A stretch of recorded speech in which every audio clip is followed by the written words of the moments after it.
them out.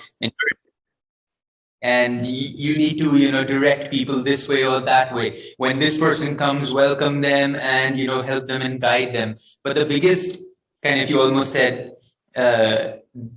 this new twist that we added to all the volunteers was, listen, we're not here to impose Ananda on anybody. Remember that. Because these people, we don't want it to feel that we've invited all these people so that we can then now get to talk to everybody about who we are and what we believe. And, we're just listen. They think they're coming to just a beautiful flea market kind of a fair, an exhibition. Let's honor that. Let's not take this, let's not necessarily engage everyone in a conversation that you'd like to have with them, but really use your intuition, feel it out, share vibration, see if people respond to that vibration, and then if it feels appropriate, broach the subject of, the fact that this is an ashram, or the fact that all of us, follow a certain spiritual path. So it was really beautiful too. Of course, Swamiji's music was playing like for those 5 hours. That's the only thing we kind of imposed. But no one noticed, no one said anything. So Swamiji's music was like almost, blessing everyone. You could feel that the music was helping the entire event, every person who came and all of us as volunteers, just in that magical space. And it was a very expansive way of serving, like almost where you go beyond, what Sri Yukteswar calls, pride of pedigree. When we are so proud of who we are and who, what we represent, and, we have such a great stuff to offer and everyone should follow us because this is, so good. But when you set all that aside and you serve others with the same intensity that you do with your own path, it just takes you and brings you to deeper layers in your own heart that you have not explored before. And it just reminded me yesterday, when Swamiji would say, I see everyone as an extension of my own self, where there was no distinctions. I mean, it doesn't matter who you are. I mean, serving you is the reward. It's an honor, as Sri Yukteswar said, as long as you are under, breathing the earth, you are under obligation to serve. And this was a very intentional choice to serve and pray and hope that everyone was successful in their own endeavors, no matter where they came from, no matter who they were, no matter who, they had a talent to share, and our job, our responsibility, our great joy was to make sure that they were successful in their own efforts. And we had a lovely time. It was a very, it was just, again, one of those experiments that, thankfully they worked out well, because you never know what's going to happen when you just put yourself out there. You don't know what you're inviting in, and you don't even know who's going to show up, if they're going to show up. It's, every time we have a fun little thing with our community members here, which as of now, we're around 26 of us. And we'd be like, all right, let's see. How many people do you think are going to come? How many people? And then we write them all down, and then at the end, we figure out who wins. And, it was more than most of us imagined it would be. We had one of our devotees who was welcoming everybody in. We had given him, there are these digital japa counters, and so, he had a little digital. We said, all right, keep doing the japa of every person who walks in. And so anyway, it was lots of fun. We finished everything at 9:30, but people just stayed on, and, it just went on till 10:30. Narayani and I had to run at 9:45, leave the place, because as you know, we have another center now in a complete different part, 2 hours from the ashram. And so our current reality is we spend 3 nights here at the ashram, which is in the north side of the city of Mumbai. And the new center, which is no longer that new, it's over 6 months old now, is on the south side of the city. And so we have 3 nights at the ashram. Then we go usually on a Thursday. We get to the cafe, which is halfway through. We serve at the cafe for the first half of the day. Then we head on to the other second center called Worldly. That's the name of the area. Not to be confused with worldly. There's no D in there. But it's a very worldly part of the city. It's the financial capital side of, where things take place. And then we're there usually Friday, Saturday, Sunday. And then we leave Sunday and we head back through the cafe back to the ashram. So that's kind of what our week looks like these days.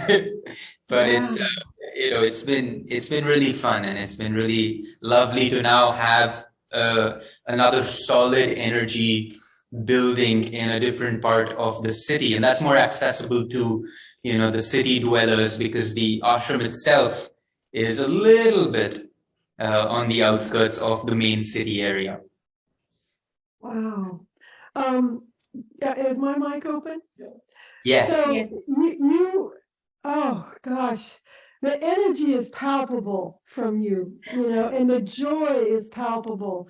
And you always have had perfect timing when you've come to us and shared such, inspirations. You were there when we were closing our center, and I don't know, every time you come, it gives us wonderful ideas. So the thoughts are really, and the questions are really percolating here. Now, first of all, I need to clarify one thing. When did this event happen? Last night. Oh my gosh. And here you are. It's what, 11 o'clock or 10 o'clock there now. And here you are sharing with us. You guys have just amazing energy. And I know that that's all because you've just, opened yourself to these practices and God and Guru working through you. But that is just, and then it was like a week ago, you were replying to my email and saying, we're on pilgrimage right now with a Sri Yukteswar pilgrimage. It's like, yes. It's just amazing. We just got back on Monday. Yeah, I'm just so, it's a lot to aspire toward. You're a great inspiration that way. I was wondering if you could, with this latest endeavor that sounded so wonderful, so a little more information about that, because we're wanting to do something where we can be more expansive and sort of, let people know we're here. But I like the idea of what you're saying too, which is not even about us. It's just sharing vibration, creating space for everyone to be uplifted in and share what they're, what inspires them as well. How did you had it at the ashram? And I guess your ashram is pretty big, because if you had 500 people sort of going through there, how did you sort of organize some of that? And how did you decide who to invite to be a part of it? I'm just curious. The ashram is not that big, and these 500 people, it was a moving, flowing crowd. At any given time, I would say we were 150 towards 200. And they just pretty much spread out everywhere. We've got a lot of space around. We've got a large area in front. We've got, a largish lawn, grass lawn out back. So all the product exhibitions were out back. There were around 14 tables spread out. And the food exhibitors were up front, which was around 6-7 tables. And our parking area, the garage, which is an open space, was where all the children's activities were taking place. And so we had, optimal use of space. And inside where the Satsang hall is, where our temple is, which isn't also very large, it was where the kirtan and everything was happening.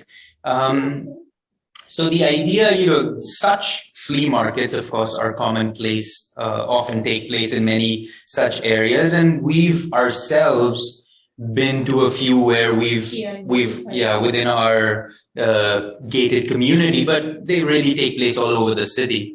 And so we've been exhibitors ourselves, taking all our books, taking all our boutique items. And so, and since we've done it maybe 2 or 3 times over the last 2 years, I think it finally struck us and said, wait a minute, we could host something like this at the ashram. And at first it was somewhat just a kind of an idea being thrown out there. It Over wasn't. lunch. Yeah, it was over lunch. We were all eating, and some of our devotees had just kind of been there yesterday. They were assigned to be at the tables there and talk to people. And in their conversations, everybody talked about how lovely it is that we're here. And so we kind of said, oh, what if we do something like that here? And it was just a thought that didn't instantly kind of spark our imagination. But I think the more we ruminated on it, and then at another lunch, most of these conversations are lunch conversations. When we are relaxing. Yeah, when we actually have time to think about something beyond. And, then finally we said, what if we were to do it? What would it take and what would it look like? And we just started letting our imaginations go wild a little bit. And already, how would we decorate the ashram? What would we need? Okay, we need to hire somebody to set up a lot of electrical points throughout the place, because all these people would need access to electricity, just all the practical considerations we know other spaces have had to arrange for in order to host something like it. And we just went through it, realized it's fairly doable, and then just started to tune into what the purpose of such a thing would be, and really felt quite consciously that especially this first thing, let it not be at all about us. Let's just be the hosts. Let's just open our space up. Let people walk in expecting exactly what we say they should be expecting, nothing else. And again, a lot like the cafe in many ways, let the vibration do the talking. Let the energy of the place be the communicator, and not necessarily us with our words.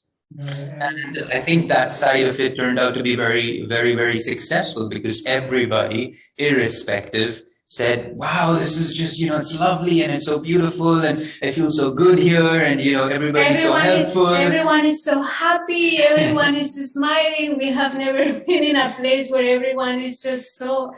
And we're okay, what do you need? And okay, what do you need? And we're happy to run around for you, and we'll move things around for you. And, there was just such a naturalness to the help that we just wanted to give anybody and everybody, that I think more than anything else, that seemed to bond them to the energy of the place. And simultaneously, of course, gave us a wonderful project as a community to do together, which that was really almost the greatest gift that we gained in giving to others.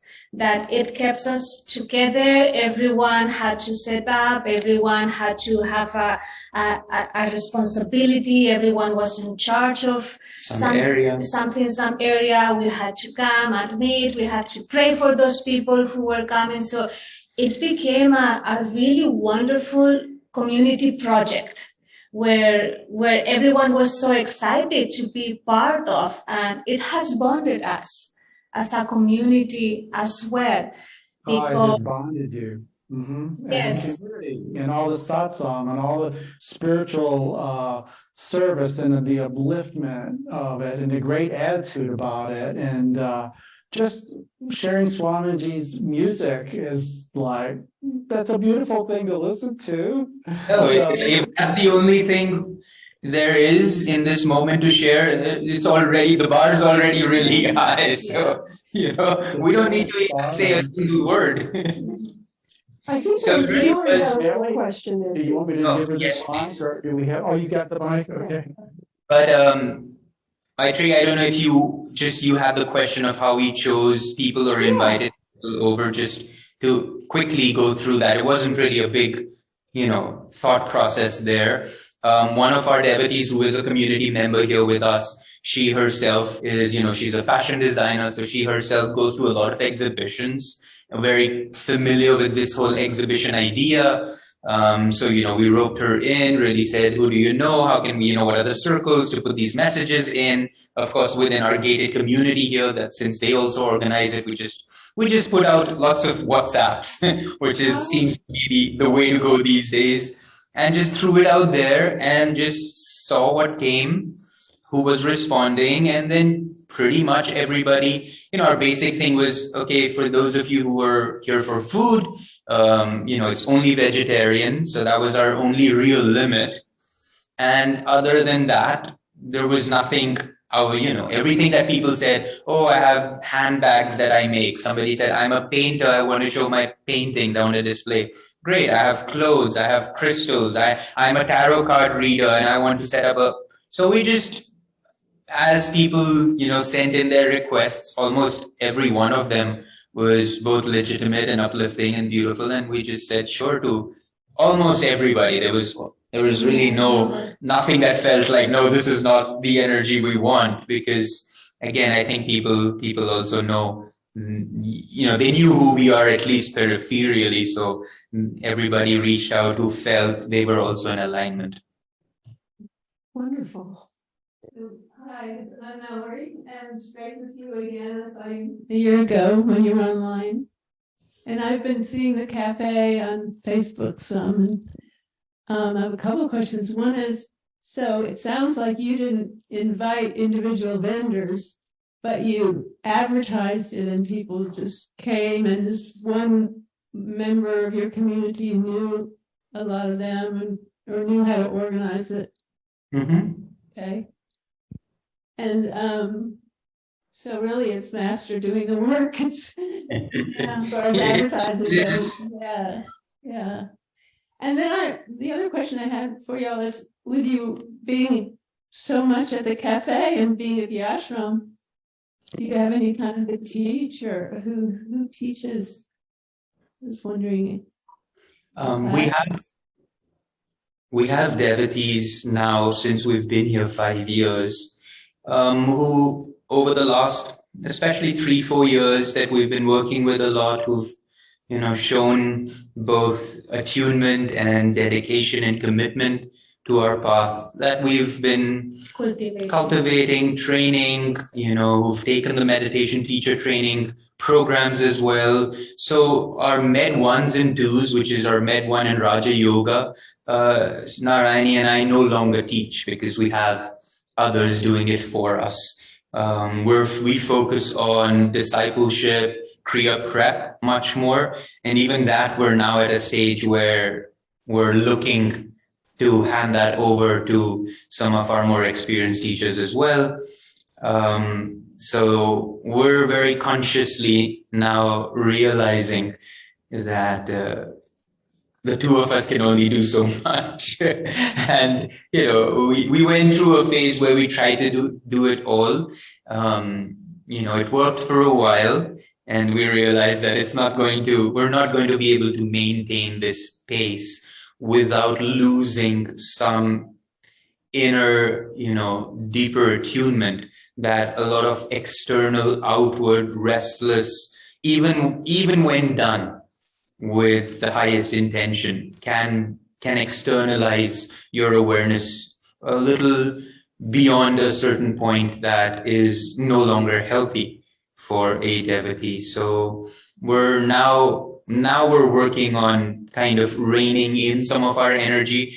Everybody asks us, what's your next project? And for the first time in a long time, we said, we're consciously not doing any more projects. And then we do the mela.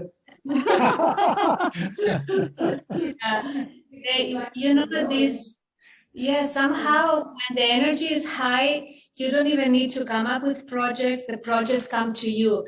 And if you listen receptively, when they are coming from Swamiji and Master and when they are coming from somewhere else. So you just kind of become more experienced to see the kind of energy that comes to you and the kind of energy that some of it you have to say, yes, I will do it.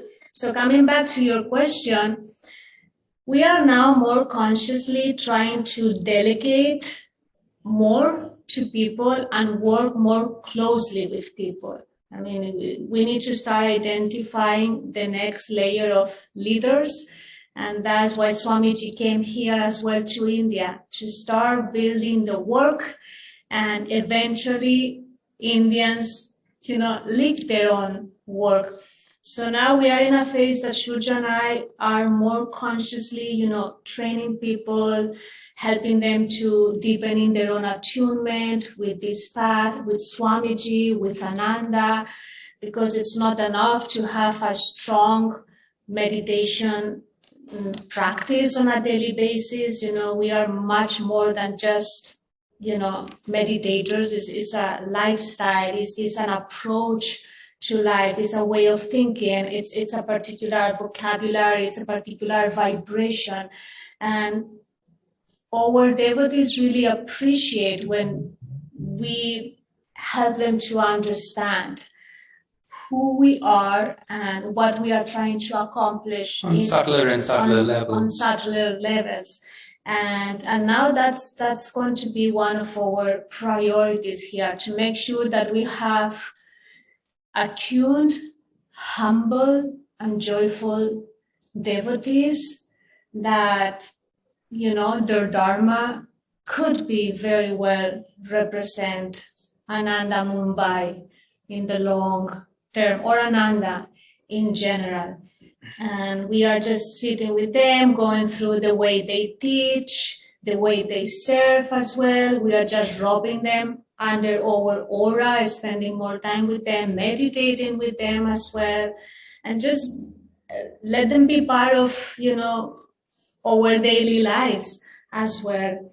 And that also is deepening our own connection with all of them and help to guide a little bit. We're also starting no longer to, for the last 2 years, we've been leading, I don't know, at least feels like 3 kirtans every week, or some big, musical reality so often. But now we've got enough people who, picked up the harmonium, picked up the guitar, picked up the drums and the cymbals. And so now it's like, all right, now all kirtans, now you guys are going to start leading them. And, sometimes they're wonderful and sometimes they may not be always. Even we've had, as we've moved through this journey, just really, really bad moments when we're out there trying to share this vibration. And that's really all part of the process. And it's more that everybody's just going to have to kind of step up to whatever they're able to in that moment. And another thing that we have recently also very inspired to do more of after COVID is pilgrimages. That's another wonderful way for people to bond. For 4 days. We are together for 4 days, waking up in the morning, meditating together, having meals together, going to holy places, deepening our relationship with one of the masters. We recently went to Puri, and some of our devotees, this was like so both impressive but also very moving. This was a pilgrimage to honor the life of Sri Yukteswar and just kind of tuning to him deeper, and the role he has to play in our line of gurus, and the role he had to play in training Yogananda, and the sacrifice that he did in that incarnation just so all of us could have a guru to follow. And some of our devotees said that, with Sri Yukteswar, they just had a block of sorts, like, I can pray to Lahiri Mahashaya, I can pray to Master Babaji, is my Babaji, but with Sri Yukteswar, they just had a block to the point. Even while they were praying, naming each one of the masters, they couldn't even pronounce Sri Yukteswar or even to visually see his face, because they were scared to pray to him, to pronounce his name. Fear out of a certain feeling of unworthiness to be before such a, taskmaster. Yeah. So after this pilgrimage, it's just people were saying just yesterday and today, some of them shared that their relationship with Sri Yukteswar is just deeper and closer than ever. They can't wait to now bring in Sri Yukteswar much more in their daily lives. They want to make of Sri Yukteswar a close friend of them. I mean, it was so moving. One of them was saying, this is the first time in 10 years that I'm feeling close to Sri Yukteswar. It has taken me 10 years to even come in front of one of our gurus and create that link. So pilgrimages is something that perhaps we are going to do a little bit. We do at More least often. 3 or 4 every year. We have one planned now on Master's birthday to Calcutta and be in his home, hopefully, on the day off or just around.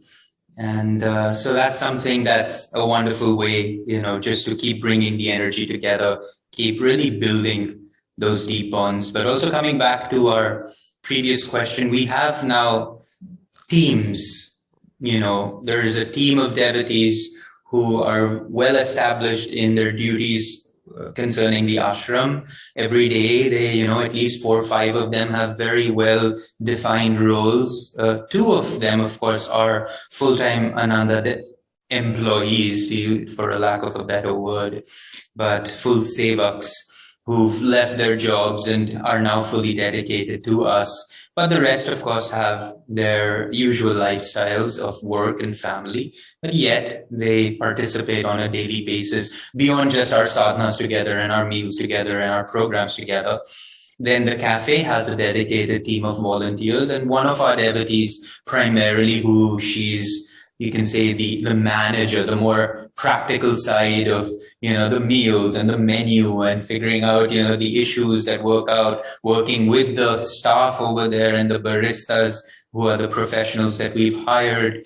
And so, she really has her aura around the cafe, and our support is primarily energetic, spiritual, making sure the vibration stays, always uplifted, that we never compromise even in the name of, practicality or profit or better returns, that we never compromise on any principle that we feel is where Swami would always want us to hold the energy. And then, of course, similarly, in our newest center, there are at least 7, 8 devotees who, on a daily basis, because we can't be there, we're only there 3 days a week. So for the rest of the days, there's 1 or 2 of them who open the center in the morning, have their morning sadhanas there, then go back home. Another group of people who have to come in the evening, have their evening sadhanas there. So we've cultivated and assigned a fair number of people spread out across these 3, separate properties, to help maintain the energetic, dynamic daily realities that now Narayani and I are no longer engaging that much in. We've done it for long enough, and it does then eat up the majority of our time and makes it harder for us also to continue to be creative. And so we can either, get involved in the details all the time, or we could now have and maintain a little bit more the bird's eye view of things. And that's where we're shifting, just because practically speaking, even for ourselves, it's starting to get a little bit beyond what we can manage.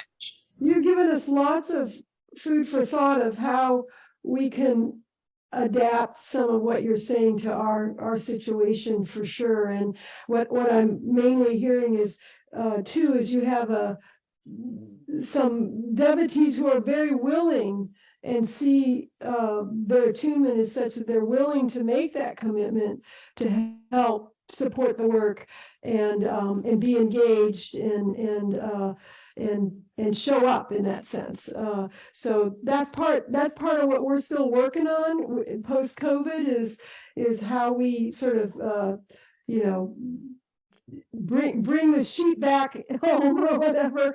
But you've given us lots of ways to think about that, and that's what you've always struck me as is just you've really tuned into Swamiji's creativity, you know, just the expansiveness, the creativity, the joy. It just, like I said, you exude that. I wanted to see if some of our folks online have any questions. I can't see the chat, so I'll have to rely on Mark. If there's any questions in the chat, or if you want to come on, open your mics and ask a question of Shurjo and Narayani, that would be wonderful. And of course, anybody else here in person can ask questions. But let's pause for a moment and see if anybody wants to open their camera or put something in the chat. Say hi, if nothing else, comment or ask a question. I have something. I can't open my camera, but it's Ellen from Austin, Texas. Thank you so much for being here with us. I know it's really late. And I just wanted to say what a mature approach the two of you are taking to Ananda in India. And that I think it takes courage and insight to realize when we've been overburdened, and to be able to step back and allow others to grow in their own roles. And it's just a beautiful thing, because it's just, you're going to burgeon. Ananda's going to flourish even more as a result of your insight in doing that. So just wanted to just say that's amazing. Thank you, Ellen. Thank you.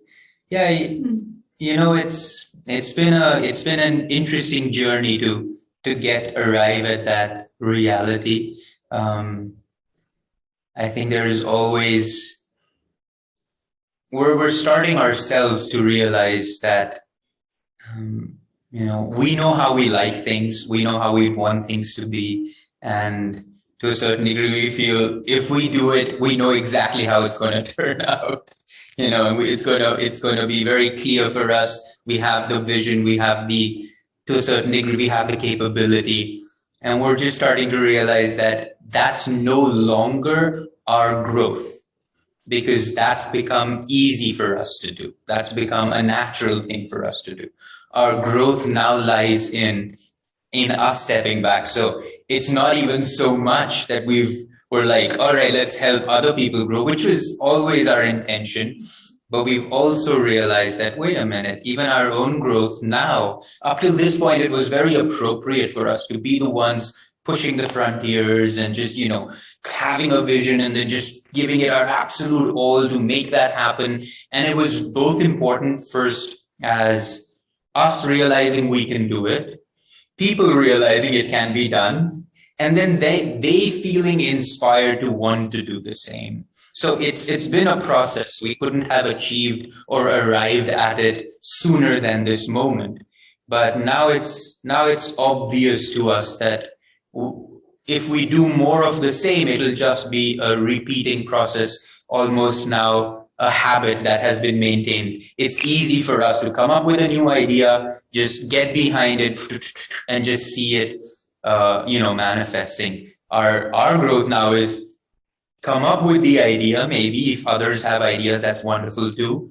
And then for us to kind of step back and see who's going to jump in and a little bit kind of draw more people into that flow, and so even for this fair, this exhibition, this mela that we organized, it was real fun for us, especially was because a lot of it we got to just sit back for and just have the team set, and then just allow the team to get to the point that they could. And then when they felt that they needed more clarity, more guidance, that's when we stepped in and we could step back out and then move further. And it was just a very fun process of seeing people getting to experience what for us has been such a natural state, which is when you put out a lot of energy, the byproduct is joy. And, so that's really what's been wonderful in this process for us. I think adding to that as well, and coming back to people, I think now the work is in a stage that others need to experience what it means to put energy out as well, because so far when you see it from afar, other people doing it, you see the joy of it, but you don't get to experience it. You don't get to make it your own.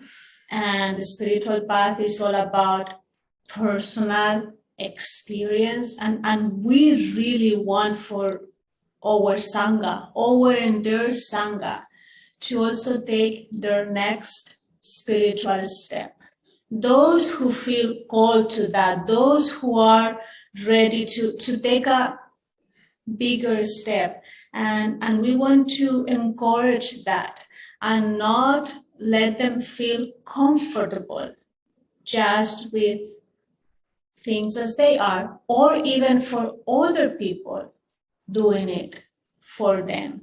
I mean, one of the things that we all, if nothing else, have learned from Swamiji is like from the very beginning, he involved people, not because he had a job to do, not because he had a mission to accomplish.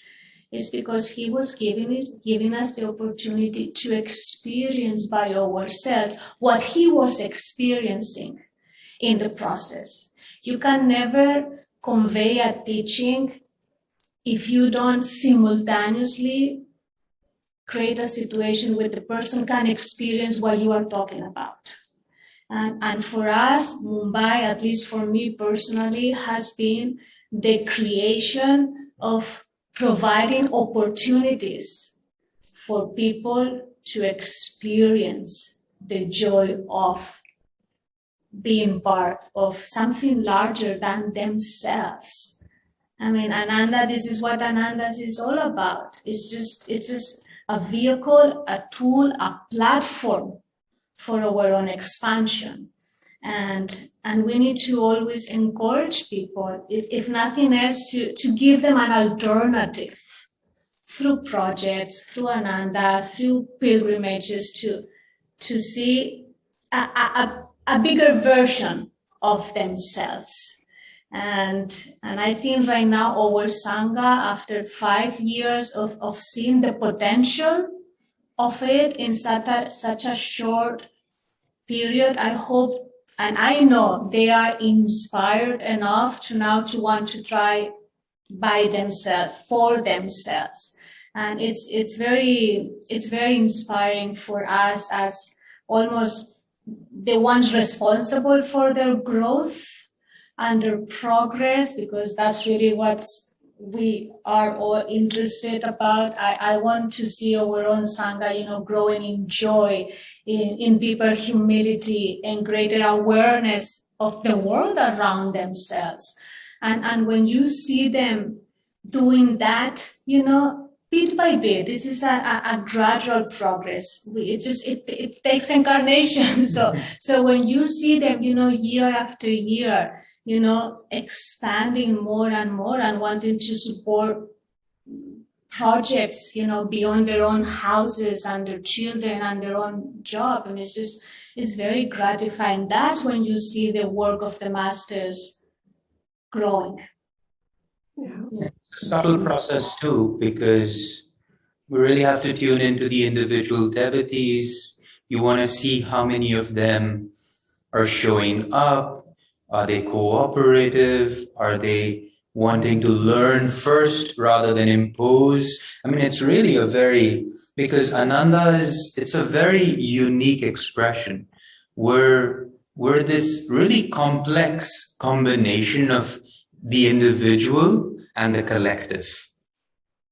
And where the individual's, expressions, creativity, vision exists within this cooperative, attunement, linked, aligned, collective expression of our being. And so there are a lot of people who may want to, hey, I have this idea and, I could really get in there and I could really, but, well, we don't see you that often for anything else. You may be brimming with lots of ideas and a lot of creativity and you may even have the energy to pull it off. But is your first instinct and impulse first, how can I blend? And then from there, as you watch them having done that over and over, because again, our primary concern is moksha, is freedom, irrespective of however else we express our lives. The primary concern of a disciple of Paramahansa Yogananda is self-realization. And that requires a lot of other ingredients to first be cultivated. And then when you see there's, those one or two people and you're watching them and you find that there's enough of that set, none of us have them all, none of us can even come close to really getting to that point. But just if you find even one or two of those ingredients present, then you're like, all right, let's draw. And oftentimes we give energy to somebody, really watching them, really feeling, and sometimes it doesn't go anywhere. And all right, no big deal. And then you look for the next one. And out of the 20 who show a lot of interest, 2 perhaps actually are able to translate that interest into actionable energy, into participation. Many people want to give a lot of time, but their own karmic realities exclude them often from that possibility. So you're just always watching, feeling, trying, setting that next level of possibility up, seeing whether it manifests or not. So it's been very just fulfilling for us. Again, you get to appreciate Swamiji on a level that up till this point you've only just assumed, oh wow, how wonderful and how great all the things he did. And then when you know the amount of energy it takes to even set one tiny little thing up, even bring people together. I mean, the amount of energy that takes to help people break some of their limitations, to help them just move just a little beyond what they're familiar and comfortable with. And then you just have to say, how did he do it? I mean, how was he able to just on such a level continually create that reality? Yeah, I mean, we ask that ourselves every night before going to bed, like, how did Swamiji do it? I mean, it's just like, yeah, you have deeper appreciation for all that he did. Again, not for himself, just for you all, for all of us, for those who have not yet even arrived and they yet need to come. So, yeah. For those 3 Raja Yoga students. Yes. Yeah. So let's see, anybody else have a question? Because we don't want to hold you too long, and we're really appreciating this, but I want to give some opportunity to anybody else to ask a question. Anybody here want to ask a question, or anybody online? Are there any questions in the chat? You have a question? Oh, Hi, I have a question. Yeah, well, there are a couple of comments in the chat. This is Mark. I'm sitting at the back of the room taking care of all the technical details. But we had Linda had to leave a little bit early, and so she said, "Thank you for sharing your energy and ideas. Inspirational as always. Love and blessings to you both and your ashram and service to India and the world." And then Hugh left a message, which I can only assume is primarily for Narayani because it's in Spanish. And so anyway, I will try to pronounce it or translate it because that's not my thing. But anyway, I was intrigued by what you said about people not feeling that connection to Sri Yukteswar until they went on pilgrimage. And, for myself, I always felt a real connection with Sri Yukteswar. I think, reading the AY and all the wonderful stories that Master had about Sri Yukteswar, it's kind of like you can't help but, I couldn't anyway. I couldn't help but feel that. And I was wondering if, while you were on pilgrimage, if there are any one experience or set of experiences, that were particularly inspirational, that kind of stood out for you that you'd like to share? Yes. Do you want to share? Start? Yeah, I mean, it's a strange thing for some of us who, from the very first time we read the autobiography, felt such a naturalness in Sri Yukteswar's role as the guru. In fact, in many ways, he epitomizes what our image of that guru is: impersonal, wise, unaffected by any other reality. And I think for many people, just that level of impersonality makes it, and especially in a country like India where it's all about personal connection, and it's all about, really getting to know one another and being relatable to one another. I feel perhaps Sri Yukteswar's presence may be a little too, stern and gyanic for them. So it was very interesting for us as well to have people feel that way regarding him. And again, the connection was primarily in contrast to how they feel with Master, which is, he's just all love, and he just accepts me exactly as I am. But I don't know if Sri Yukteswar accepts me as I am. So that's been their, their block. I think almost everyone, without exception, perhaps, because they've built in their own minds this idea of Sri Yukteswar, which was their primary block. It wasn't so much as he himself, but this idea that, he's very rigid, he's such a disciplinarian, so therefore if I miss my kriyas, he must be very upset with me. Or, if I had this kind of attitude that was not entirely spiritual, he was just going to give it to me. And so they've avoided, with this idea in mind, they've avoided him kind of as, the stern father that, let me go to mother because she's the one who's going to understand my follies. But when they entered into the ashram where his body is, that's his Samadhi Mandir, that's where Sri Yukteswar left his body, I think what broke was this image that they had built, because the vibration that they felt was not that. Because what they felt finally when they were actually in his presence, or as close to his presence as possible, was, boy, this guy loves me. As I am. I never realized that. I never realized that Sri Yukteswar just loves me as I am. And I think that was just this, oh my goodness, yes, like, what have I been thinking all this while? And it's interesting and surprising because it speaks to our own worlds, imaginary worlds we create about anything. This is what this is, and this is who that person is. And, just this idea that what I assume must be true until I'm actually placed where I have a real experience of what is.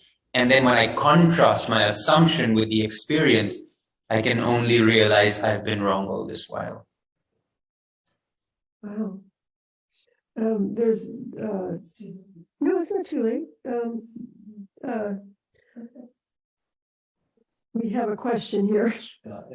Suprita has a question from a devotee that was texted in, so maybe we'll close with that.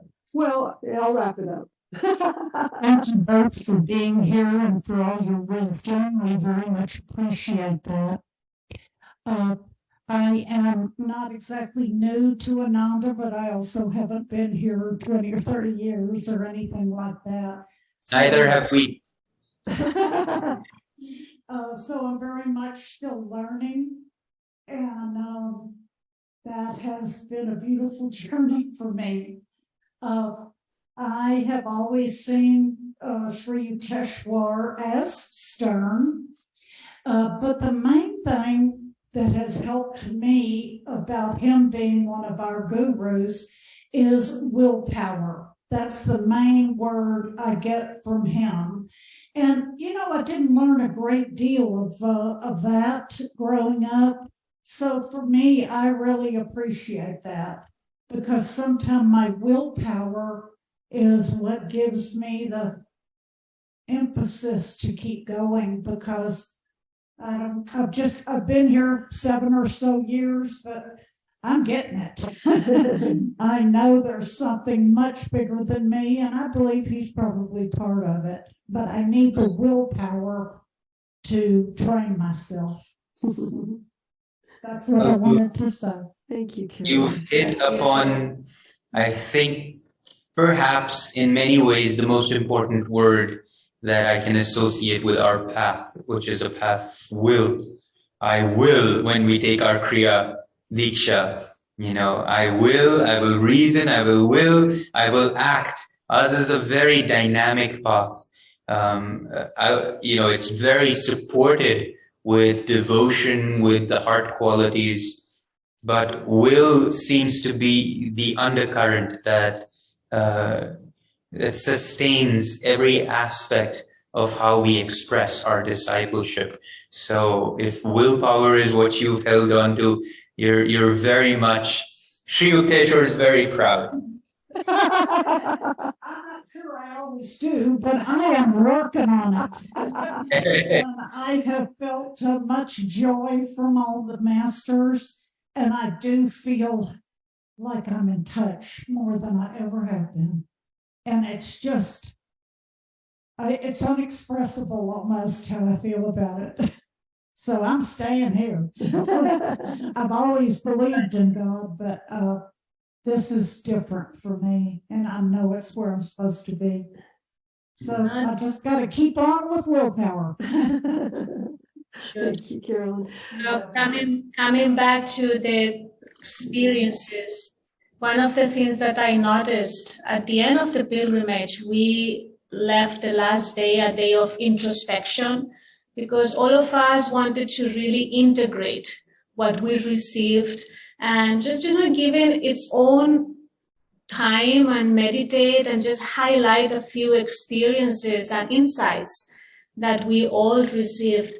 And almost everyone at the end was sharing a little bit of what they felt. And there was an underlying theme that everyone shared, and it was about how much love they felt from Shurjo. I mean, like almost they were able to disassociate. You say disassociate his personality from the real consciousness that Sri Yukteswar has.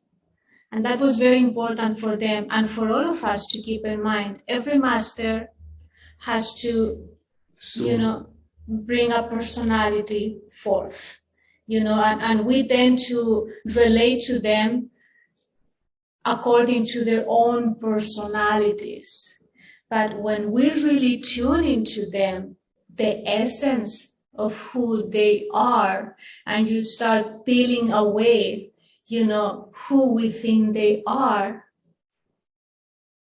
a vibration of love. I mean, that's why they came back, just out of love for us. That's what they represent, that vibration. And for people to have that experience, like, wow, Sri Yukteswar is just pure love and unconditional love. And how could they not have that unconditional love when he came just for one person? For Sri Yukteswar, I mean, for Yogananda, there is no greater love to reincarnate just for one person. Imagine if you are here just to help one person. What about if that would be just your real mission? To save, to support one person, nothing else. So that was Sri Yukteswar's, mission here. So it was very moving for all of us to come to the conclusion and the realization that underneath it all, that Sri Yukteswar, presents himself. He was a manifestation of love. And people now are not afraid to ask for Sri Yukteswar's guidance and correction, because they know that if he's going to bring a correction, a guidance, will be out of his love for us, out of wanting to avoid us more suffering. And to have that click happening in your mind is almost like that's the darshan. That's the darshan that we all want to receive, a deeper insight into Sri Yukteswar's role in our lives as well. So discipline equals love correction equals love. And to add that to our journey, it makes it easier to move forward. There is a poem of Master's, I can't remember which one now, but in that he has this line, I have come to bring you the discipline that draws God's grace. For those of you who ever get to Puri, there's not just Sri Yukteswar Samadhi Mandir, there's a beautiful ashram of Tota Puri, who was the guru of Ramakrishna Paramhans, and another wonderful ashram of another disciple of Lahiri Mahashaya's, and a portion of Lahiri Mahashaya's crematory ashes are there as well. This is Bhupendranath Sanyal, who even Swamiji met when he was in India back in the early 60s. So Puri is a beautiful pilgrimage spot for many reasons, and also in the more Hindu context, one of our most sacred temples called the Jagannath, which is a manifestation of Krishna, is also in Puri. But unfortunately, Westerners are not allowed into that temple, which is a shame, because so Krishna will just have to come directly to us. That's beautiful. I feel like, let's get a Texas pilgrimage to Mumbai, and you guys can take us to pilgrimage in other parts of India. Every time I talk to you, I think, I've got to, that's on my bucket list, India, and to meet you guys in person, and it looks like you'll never get here. So I don't want to say that. I'm not affirming that. If you come to the United States, we want you to come tour Texas. You have not experienced America until you've been to the Lone Star State. Absolutely. We have a hope to visit America next year, perhaps April, May into June and July even. We don't yet know, but we're hoping to have, yes, 2024, 2-3 months in the United States is on our at least thought list. Let's see how far it goes to manifest. Oh my goodness. Well, since you told us that, then we are going to, you can ask Master, but I'm sure he'll say you must come to Texas. So probably Sri Yukteswar will tell us to go to Texas. That's right. We would love to host you, and we would make it worth your while and very special. And anyway, just keep that in mind. We'll just say that. Now, I think that that we'll close with one. I think there was one other question that Supriya had, and then we'll close because we've kept you over time. So, but it's been wonderful, so wonderful. Incredible satsang. I'm so moved. I don't know. Okay, I can speak. I'm sure I can. So I've been prompted by a devotee, and I thank them for texting me.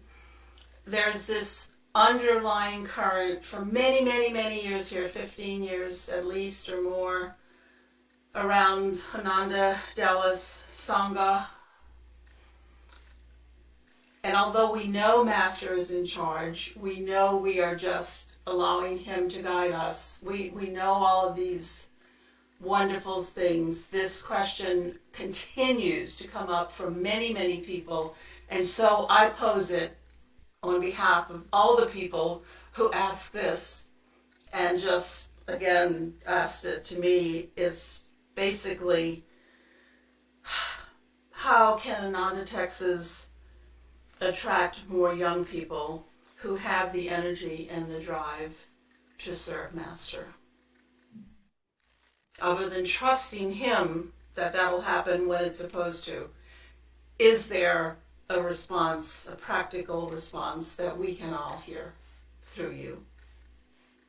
Who are there at this point? Any young people, and who might they be? I mean, young is of course a very fluid term here. We don't no longer know what constitutes young. We feel old. Our best friends are people in their 70s. Those are the people we feel comfortable with. We cannot relate to what passes as young these days. Yeah.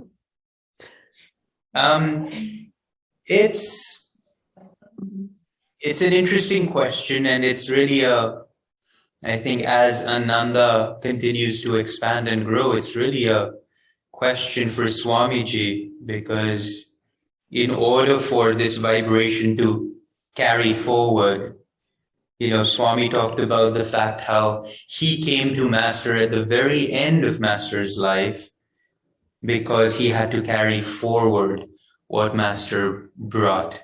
And rather than having spent, 30 years with Master and then only having a decade or so more, and then the energy drops there. And so, of course, we know that there are going to be those souls who need to find their way into Ananda, who will then continue, and who've in fact taken on that role, delaying their own perhaps coming, and being even with Swamiji or being with some other of our great souls who have now followed in Swamiji's footsteps and saying, I'll come a little later because I have to then, part of my contract with Swamiji, with Master, is I have to help continue this vibration for the next many decades, and then so on and so forth, so that centuries later, a similar group just like this, perhaps in a very different medium, is going to be gathering and talking about Master and talking about Sri Yukteswar and rejoicing in all these wonderful stories about them. A great way, I don't know how you would manifest this, is to start figuring out an outreach program into the corporate world where professionals are. And in this, of course, we do a fair amount of that every now and then. We're presenting, of course, nowadays to a lot of these professionals the tools to help them make better decisions, the tools to help overcome stress. And we've created these really, pretty much just our teachings. You just have to shave off some of the words, you don't get to God, and you don't necessarily need to talk about consciousness or vibration even, but you're just talking about very physiologically how the brain functions, how meditation works on the frontal cortex, what the energy does. So we teach them the energization exercises, and we teach them Hong Sa without giving them any larger context to it other than how beneficial it is to their own physical well-being, their mental well-being. And we kind of draw the line there, just knowing that the audience perhaps is not. But from there, especially in these corporate professional spaces, you then have these bright young people who suddenly kind of, pop up, and after the program come up and say, I want to know more. I know there's more to this. Or, if you ever get to mention autobiography or something like it. And we use, when we're in corporates, we'll show the book, but we'll talk about the book from the perspective of Steve Jobs. And we'll talk about the book from the perspective of, in India, there's a very famous cricket player. You don't have cricket in America, or perhaps now there are some rumblings of cricket there, but I'm not sure. And he's your Michael Jordan of cricket. And he's really inspired by the autobiography of a yogi. So you find the icons in popular culture who have built a relationship with spiritual practices, more specifically perhaps with the autobiography. And then you use that medium to help people break the idea that spirituality equals, some sort of religious expression. And that you help them understand that spirituality is the relationship they're building with themselves. And so the vocabulary has to shift, is what I'm getting at. And so you find one or two of your own Sangha members who, have that ability to, take those more,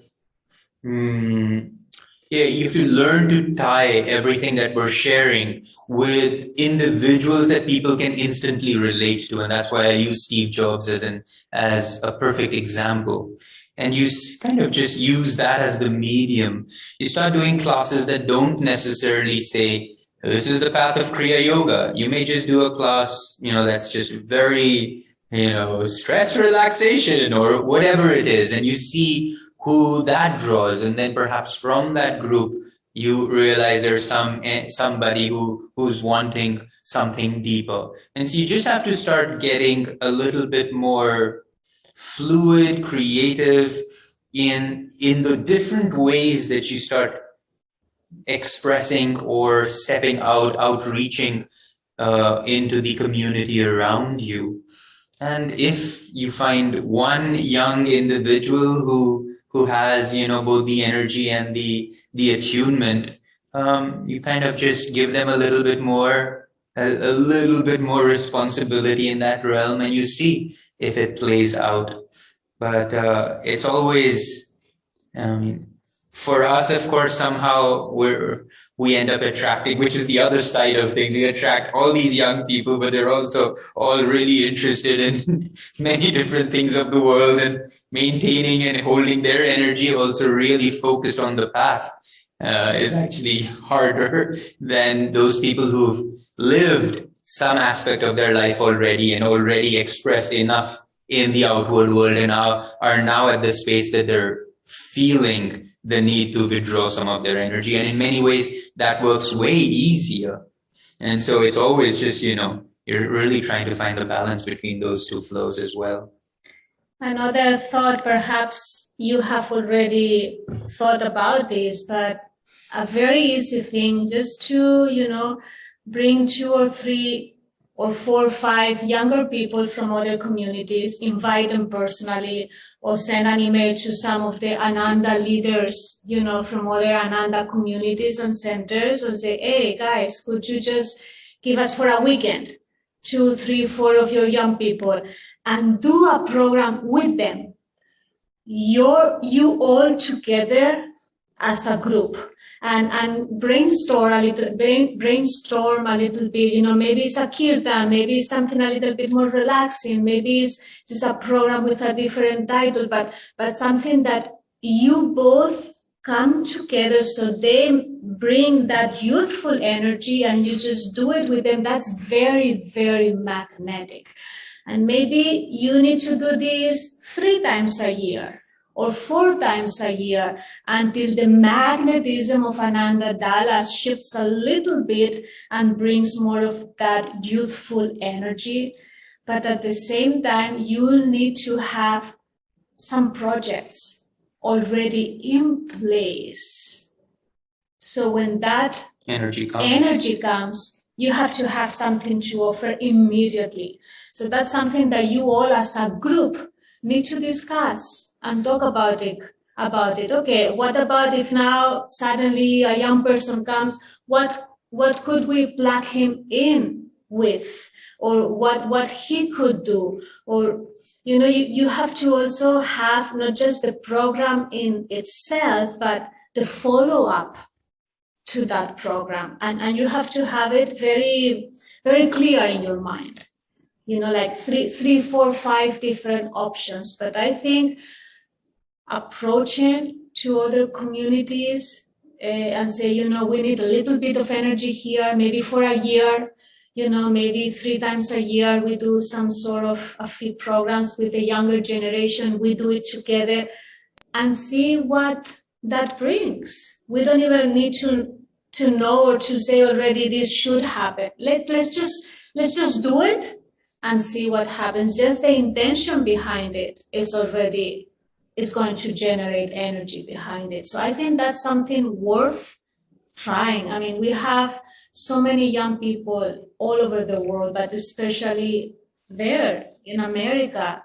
And I'm sure also for these young people will be thrilled. Could be for them also an outreach program, supporting other centers and other communities all over America. I think it's worth exploring. Very nice. And see, just set up one. Okay, when do you want to be the first one? For before Christmas, and just do it.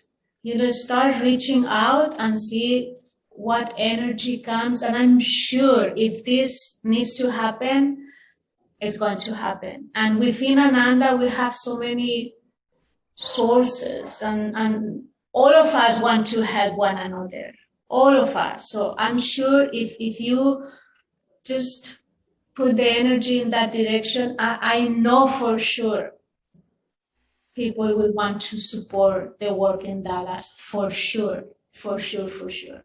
So We do receive a lot of support, and we do bring people and young people. We've been bringing them. We would love to have them come and stay for longer periods of time. We've done that in the past, pre-pandemic.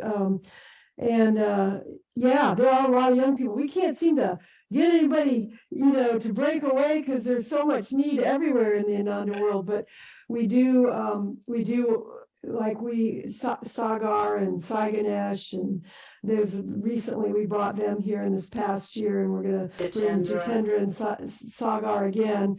And bringing them to do a program at the center, or are you doing an outreach program? Well, we do both usually. We do at the center. We do retreats with them. Retreats are sort of our version of a pilgrimage, because we don't really have any place to pilgrimage to that's reasonably close, and we try to get people to go to SRW and Inner Renewal Week together, which we did this past year, and that was really beautiful. But yeah, and where we find them to do outreach is a little bit trickier. We've basically only been successful in getting at a Unity Church.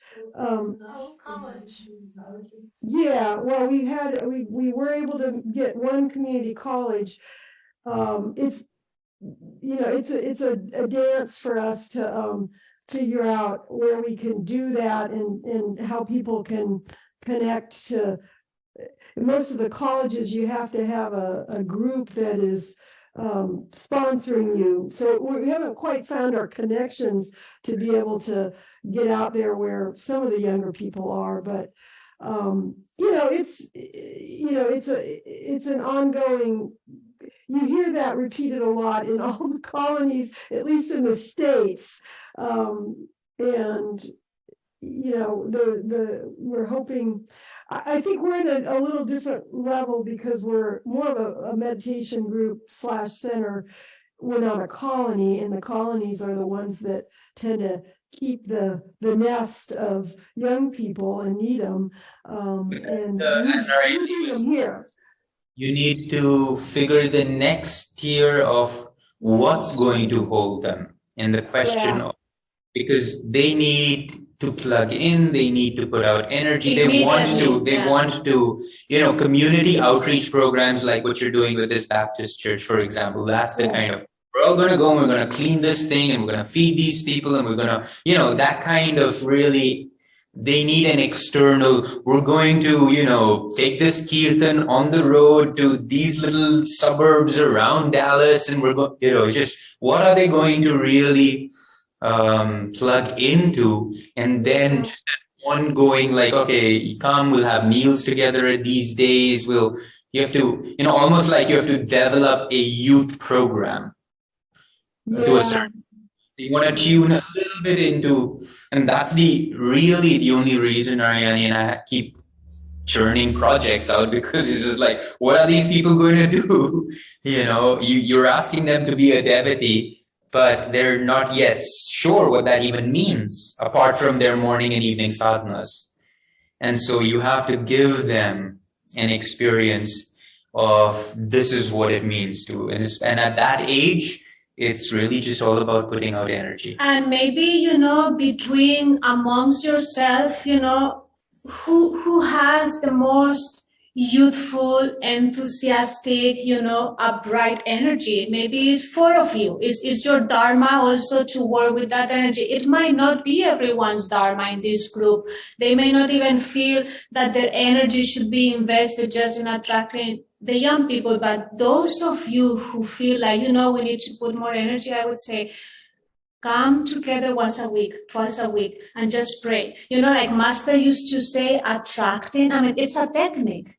It's a technique to attract, to magnetize, to look for those souls who are ready to join this path. Maybe you want to do that as a group, maybe 3, 4, 5 of you every Thursday. Let's just pray to attract those younger people, not just in age, but those who have that youthful spirit that will help us to magnetize this work. Master, we are ready for them. But you really need to ask yourself, as a Sangha, are we ready to now have this youthful energy? Do we have enough projects?